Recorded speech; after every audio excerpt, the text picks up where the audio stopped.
형사사건에서 단순히 사실관계를 설명하는 것보다 더 중요한 것은 바로 맥락을 제시하는 일입니다. 같은 행동이라도 어떤 상황에서 어떤 의도로 이루어졌는지에 따라 법적 평가는 완전히 달라질 수 있기 때문입니다. 그래서 저희는 사건을 맡으면 가장 먼저 경찰 조사 단계부터 사건의 전체적인 맥락을 재구성하는 데 집중합니다. 절도, 성범죄, 보험 사기 같은 사건들은 저마다 다투어야 할 쟁점이 다릅니다. 저희는 성공보수를 전제로 사건을 설계하지 않기 때문에 결과에 대한 부담 없이 오직 사건 그 자체에 집중해서 최선의 방어 논리를 만듭니다. 의뢰인의 설명 뒤에 숨겨진 진짜 맥락을 찾아내는 것이 변호사의 진짜 역할이라고 믿기 때문입니다. 상담 때 발생한 비용이 나중에 중복되지 않도록 조정하는 것도, 형식적인 착수금만 받고 끝내는 선임을 피하는 것도 모두 사건의 본질에 더 집중하기 위한 저희만의 방식입니다. 민사사건 역시 마찬가지입니다. 단순히 소송에서 이기는 것만 목표로 삼지 않습니다.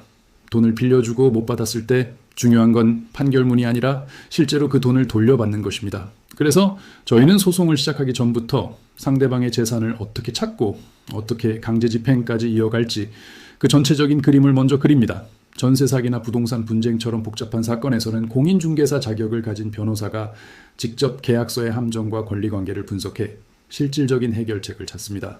이혼이나 재산 분할 같은 가사 사건은 감정 싸움으로 번지기 쉽습니다. 하지만 저희는 당장의 감정보다는 앞으로 남은 긴 인생을 생각합니다. 재산 분할 이후 발생할 세금 문제, 양육권 분쟁의 장기적인 영향까지 고려해서 미래의 분쟁 가능성을 최소화하는 방향으로 사건을 설계합니다. 학교폭력, 군인 징계, 행정소송처럼 특수한 절차가 필요한 사건들도 각 유형에 맞춰 가장 효과적인 대응 전략을 셉니다. 출입국 비자 문제와 형사사건이 얽혀 있다면 어떨까요? 저희는 이 모든 절차를 하나의 흐름으로 보고 종합적으로 접근합니다. 변호사가 상담부터 조사, 재판, 그리고 마지막 집행 단계까지 모든 과정을 직접 챙기며 의뢰인과 소통합니다. 2014년 문을 연 이후 지금까지 단 한 번의 분쟁 없이 신뢰를 지켜온 것은 결과를 과장하지 않고 현실적인 해결책을 제시해왔기 때문입니다. 모든 사건을 내일 당장 진행한다는 마음으로 준비하는 것, 이것이 저희의 기준입니다. 이처럼 사건의 맥락을 짚어내고 처음부터 끝까지 책임지는 방식으로 모든 법률 문제를 다루는 곳, 바로 법률사무소 아신입니다.